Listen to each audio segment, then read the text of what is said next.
আসসালামু আলাইকুম viewers, welcome to my YouTube channel UVL academy. আজকে আমি আপনাদের সামনে একটি চমৎকার বিষয় নিয়ে হাজির হয়েছি।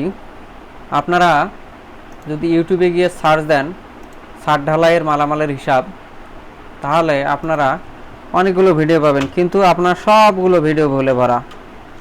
যদি আপনারা এইভাবে করে সার্চ দেন ছাদ ঢালাইয়ের হিসাব, দেখবেন যে অনেকগুলো ভিডিও আছে। 2 মিনিটে বের করুন ছাদের সিমেন্ট বালু খোয়ার হিসাব, তারপরে হচ্ছে এইবার দেখেন ছাদ ঢালাইয়ের হিসাব, রড বালি সিমেন্ট খোয়ার হিসাবে। যে দেখেন সবগুলোতে আমি যদি মাউস রাখি কার্সার, দেখেন যে 30 ফুট বাই 30 ফুট সবাই থিওরিক্যালি একটা ছাদের মাপ দিয়ে এইভাবে করে আপনাদেরকে বোঝানোর চেষ্টা করছে যে কিভাবে করে ছাদ ঢালাইয়ের হিসাব করতে হয়। কিন্তু প্র্যাকটিক্যাল কিন্তু আসলে ছাদগুলো কিন্তু এরকম হয় না।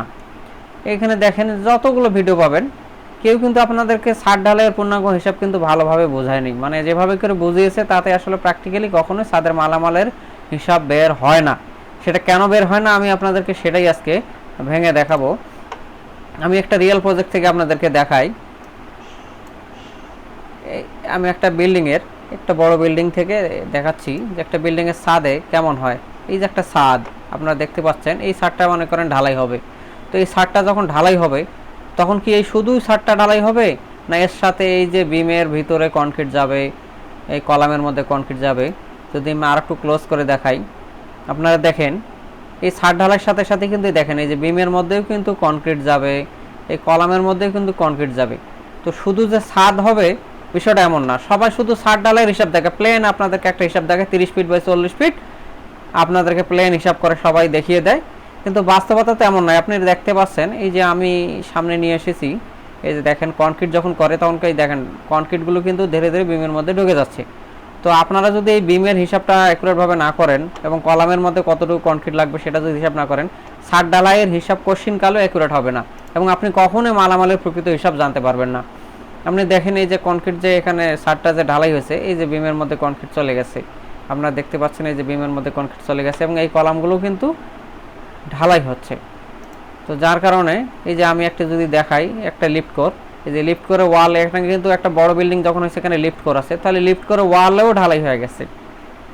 একইভাবে এই যে বিমের মধ্যে কনক্রিট গেছে, এই যে বিম ঢালাই হয়ে গেছে, এই যে লিফট কোরগুলো ঢালাই হয়ে গেছে আপনারা দেখতে পাচ্ছেন। আমি যদি জুম আউট করে দেখাই, এবং আপনারা জানেন যে একটা সিঁড়ি থাকে বিল্ডিংয়ে, এক বা একাধিক সিঁড়ি থাকে, সেই ক্ষেত্রে এই যে সিঁড়িটা এটাও কিন্তু ছাদ ঢালাইয়ের সঙ্গে কিন্তু ঢালাই করতে হয়। তাহলে আপনারা শুধু যদি ছাদের কনক্রিটের হিসাব করেন এবং ছাদের রডের হিসাব করেন, তাহলে কিন্তু কখনোই অ্যাকুরেট হিসাব পাওয়া যাবে না। একটা পূর্ণাঙ্গ ছাদ করতে গেলে কিন্তু একই সঙ্গে আপনার বিমের হিসাব করতে হবে, আংশিক কলামের হিসাব করতে হবে এবং সিঁড়ির হিসাব করতে হবে। সবগুলো মিলেই কিন্তু একটা ছাদ, একটা পূর্ণাঙ্গ ছাদ। ছাদ মানে শুধু যে আপনি 5 ইঞ্চি বা 6 ইঞ্চি থিকনেসের একটি চতুর্ভুজ আকৃতির একটি বা আয়তক্ষেত্র আকৃতির একটি স্ল্যাব কল্পনা করতেছেন, আসলে কিন্তু ব্যাপারটা না, এমন নয়। ব্যাপারটা হচ্ছে সবগুলো কম্পোনেন্ট মিলেই কিন্তু একটা ছাদ।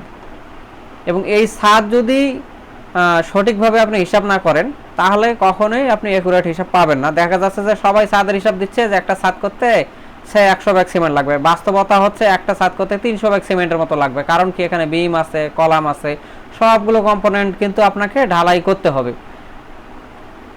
তো আমি সেই জিনিসটাই পরবর্তী একটি ভিডিওতে কিভাবে করে এই বিম এবং এই যে আংশিক যে কলাম ঢালাই হবে এবং পুরো স্ল্যাব সহ আমি একটি ভিডিও নিয়ে আসবো, যেখানে আমি এক্সেলে ক্যালকুলেশন করে দেখাই দেব যে কিভাবে করে একটি পূর্ণাঙ্গ ছাদের মালামালের হিসাবগুলো বের করে এবং সেটাকে আপনি টাকায় কনভার্ট করে দেখাবো যে এবং কত টাকা লাগে। তো ধন্যবাদ সবাইকে, এতক্ষণ ধরে যারা আমার সঙ্গে ছিলেন।